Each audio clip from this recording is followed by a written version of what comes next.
We think that it is important to share how we go through a rough patch. My mom had a stroke in December.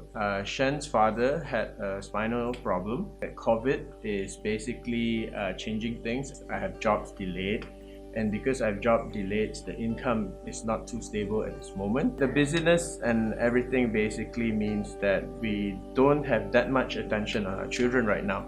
So when we don't have that much attention to our children right now, well, they tend to want to demand attention, so they're less well behaved.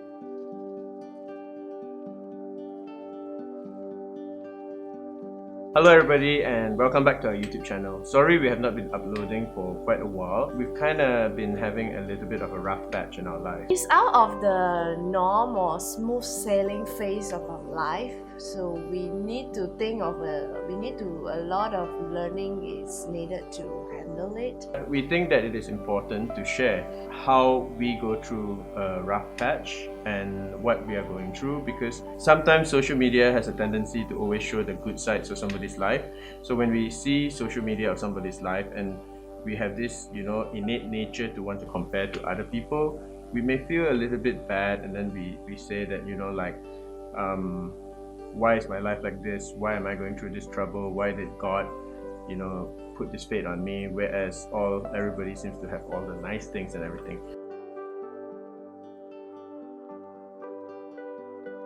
Sometimes even an ordinary day can pass by really, really fast. Have you had enough time to exercise? Have you had enough time for your parents? Have you enough time for your kids? Have you had enough time for yourself? If you're running a business, do you have enough time to basically do all your paperwork, write your emails to clients? So a day can disappear fast enough without a crisis. And when a crisis comes into the picture, not only that you have to sort out everything that you normally have to do in a day, which makes a day really short, you actually even have to deal with the crisis and somehow squeeze managing the crisis into that time.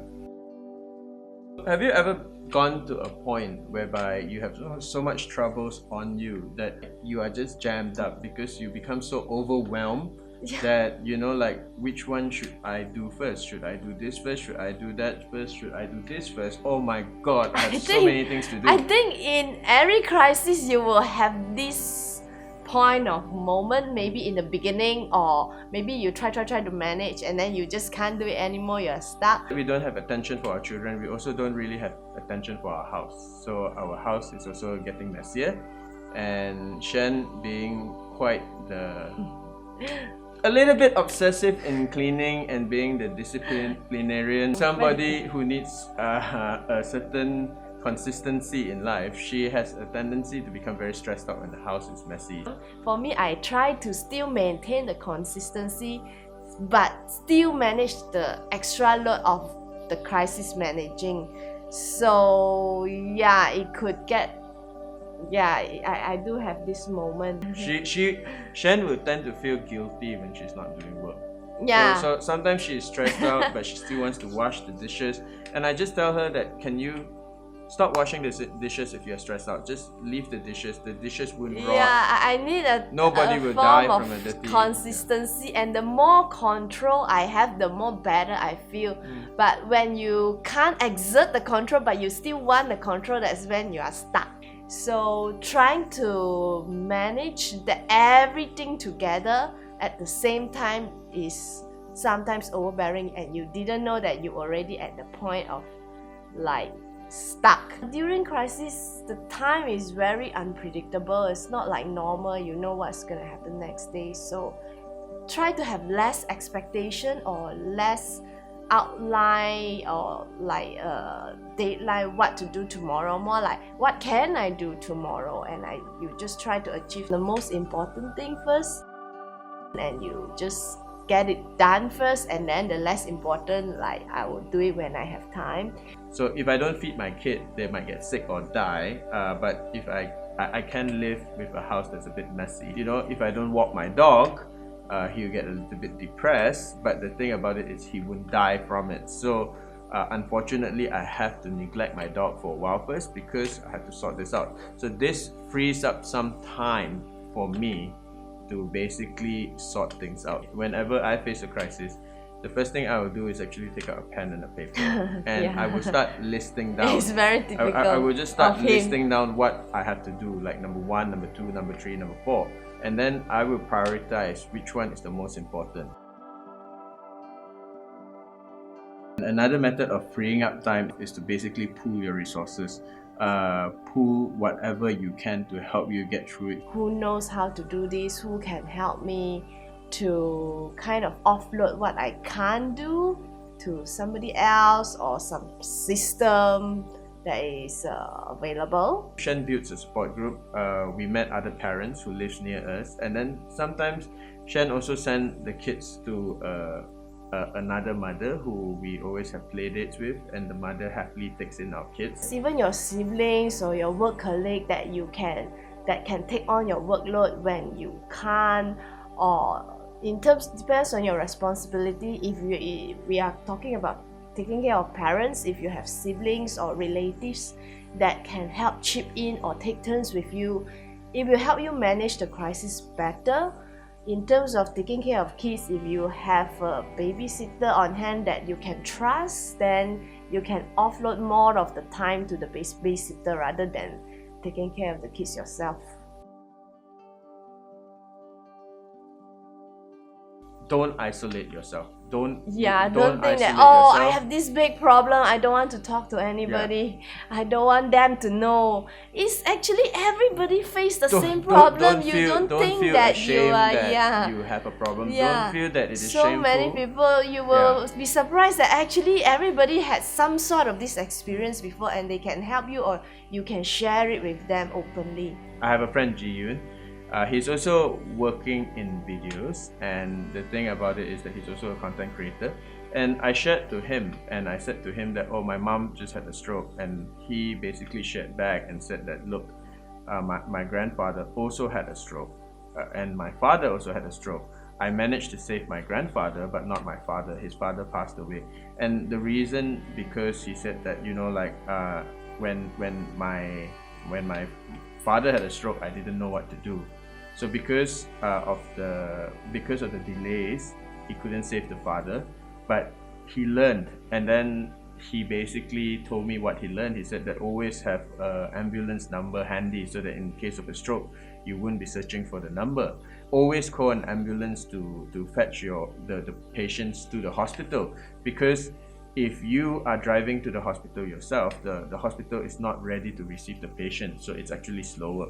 So when you call for an ambulance and the ambulance fetch the grandfather to the hospital, by the time the ambulance reached to the hospital, the hospital is all ready to receive the grandfather, so the grandfather actually survived the stroke. Granted, there are other factors involved probably, but I think that sometimes talking to your friends like this and basically taking from information that they already have about life actually helps, which is also part of the reason why we're doing this video, because now when information is fresh, it is good to put it all on video so that our children can learn from it in future. Sometimes a friend has already gone through a trouble and has figured a way out of the trouble, and the friend can tell you see. Or he might know somebody else that can help, or he might have information. This is when what we talk about support group come into place. I talk to so many people, and so many friends have come forward and tell me their experience with a spinal problem, or their recommendation of doctors or what to do during the crisis. So it helps a lot. Sometimes their experience don't directly tackle the problem, it's not directly related to the problem you have, but it gives you the comfort, or you have the knowledge that actually somebody else have this and they gone through it, and it gives you hope to go through your own problem as well. Sometimes as a friend, it may not be in your capacity to help. Like take for example, I have a friend who has a financial problem, but I also have my own finances and to take care of. And the thing is that I'm not that rich to throw money at a friend and say, look, I fixed all your problem. But the thing is that sometimes it helps just to listen. Even if you cannot offer financial support to take your friend out of the problem, it helps to have a listen. Bring the friend out for a coffee, for a tea, have a listen. Maybe you have some ideas that can help him, maybe not, but you know, at least be a friend and be there. Yeah, to know that you have someone or somewhere to fall back to when you need to is comforting and it keeps you going in the crisis. How we basically work our way through as a family is whenever we feel that there is a crisis or something like that, or whenever we feel that one of us is a little bit disturbed or down, we would say that okay, it's time to talk. So yeah, we would sit down either in the living room or in a dining table, and then we just start talking. So in a crisis mode, how do we ensure that our relationship doesn't fall apart? Actually, Because I would have a pressure by her and she would have pressure by me. And my answer is simple. I think it's best to know that she is pissed off and I would just stay away and not antagonize her further. And I think that she would do the same for me. So what do you think? I don't think we have issues on that, because during crisis we are more forgiving of each other. We expect that the other one will be more in a stress out mode, and your sensitivity level is even more higher. Basically, what happens is that we recognize the other person is in a crisis mode, and even if the other person behave in a behavior that is unruly, rather than antagonize further and say something that would provoke the person, we try to be a bit more forgiving. I try to be more receiving when she becomes a little bit sarcastic, because I know that it is actually things that is loading onto her and she's just trying to unload a bit of it. It has nothing to do with me. So I think that is quite important to have, that when you are in a relationship, you have to start recognizing the other person when the other person is stressed, so that you can basically help the other person offload and don't antagonize further. Don't go and say, I told you so. Sometimes I feel that procrastinating on a problem is actually a solution, because sometimes you need to clear your mind. Your mind just gets so saturated, like, oh, I have to do this, I have to do that, I have to do this, that, you know, sometimes you really feel so compressed, you don't know what to do. So I think that the best thing is actually, you know, call a friend, go for a yum cha, share some problems, you know, watch a movie, go for massage, distract, go for a massage, you know, take a cool shower, go to a river. During crisis you would think that, oh, I have to neglect this thing. Actually, during crisis it's more important to exert this taking care of yourself, because you are already stretched. You do have to take care of yourself first, and it is actually very important for the caretaker to be taking care of yourself, because if the caretaker goes sick or the caretaker dies, it would be far worse for the whole situation. You have to be sustainable in a way. It's not just about throwing everything at one thing and then you neglect something else to the point of no return. Stop it! Theo, stop it!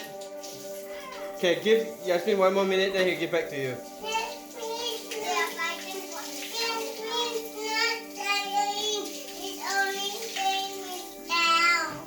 Why don't you grow up? Why are you behaving like this?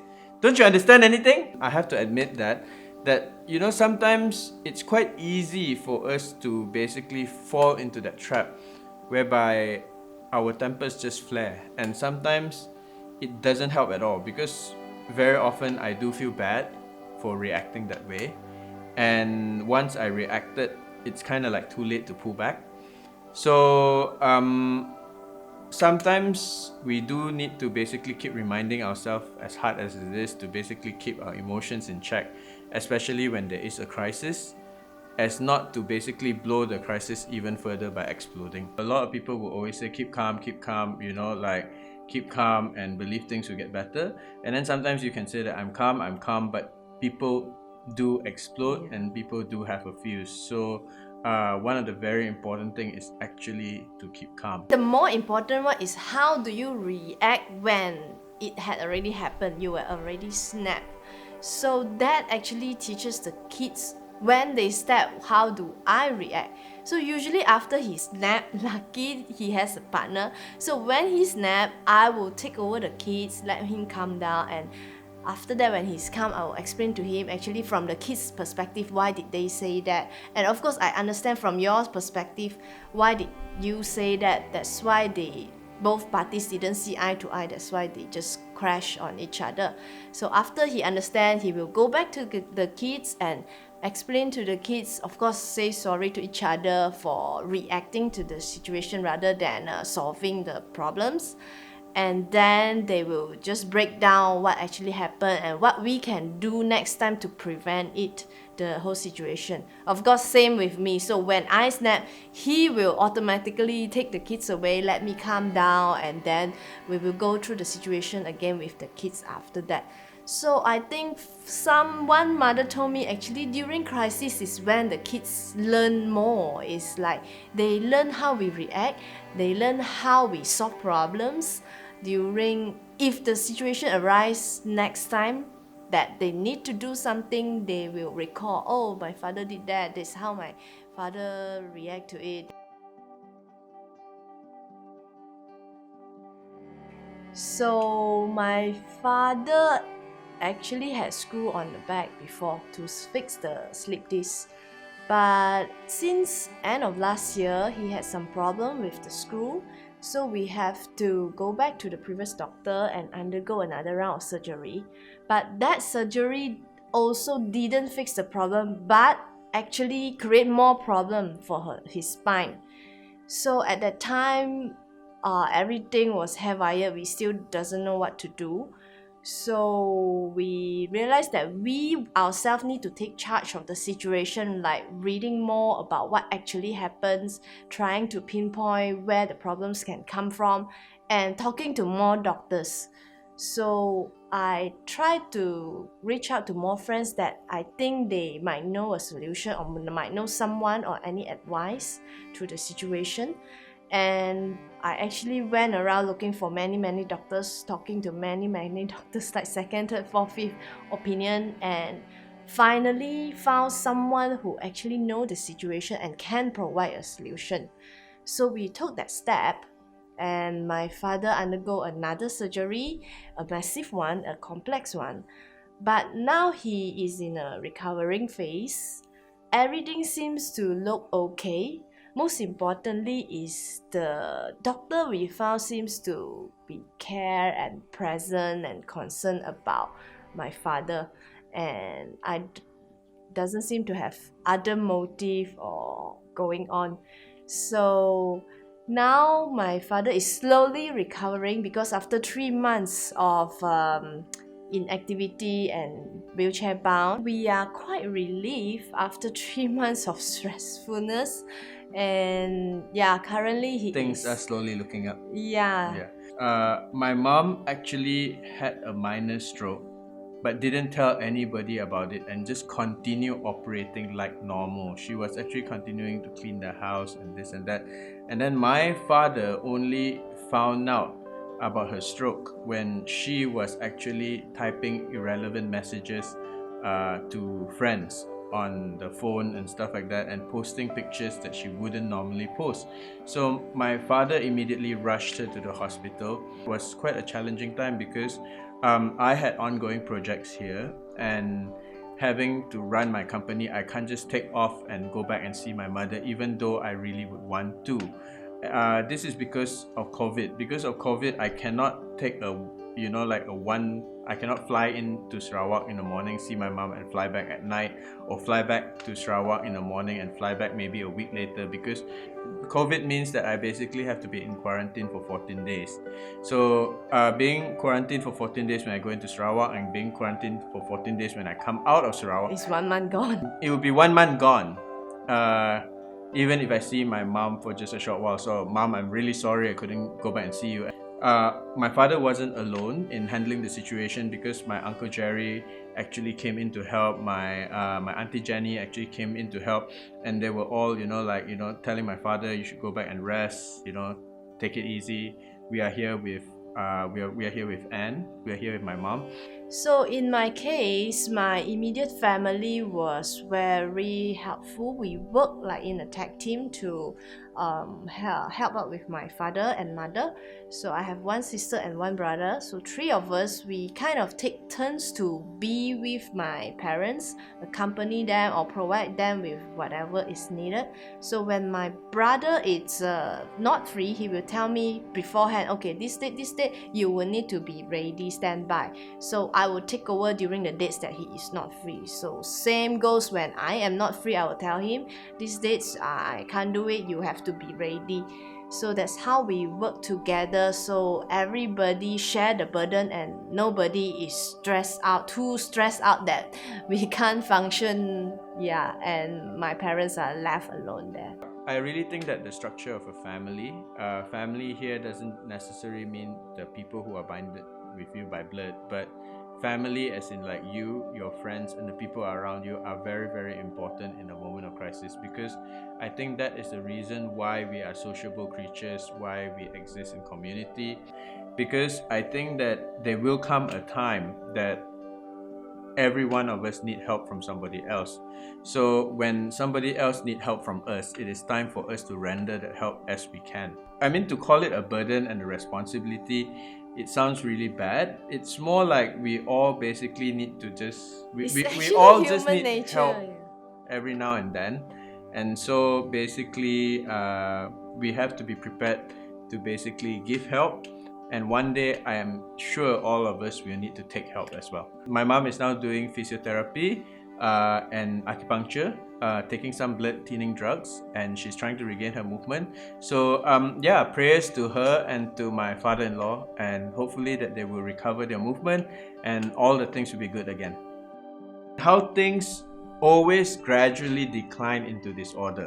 There's actually a word, entropy. It's basically defined as a measurement of disorder. It is wise for us to basically live knowing that disorder can occur, crisis can occur, and basically maybe from that crisis we can grow to something new. When you are in a situation that sucks, I mean, you will be you tend to feel like, well, life sucks, but actually it's just the circumstances or that particular situation that is not very good. But yeah, you will tend to have the feeling, the overwhelming feeling that everything is bad.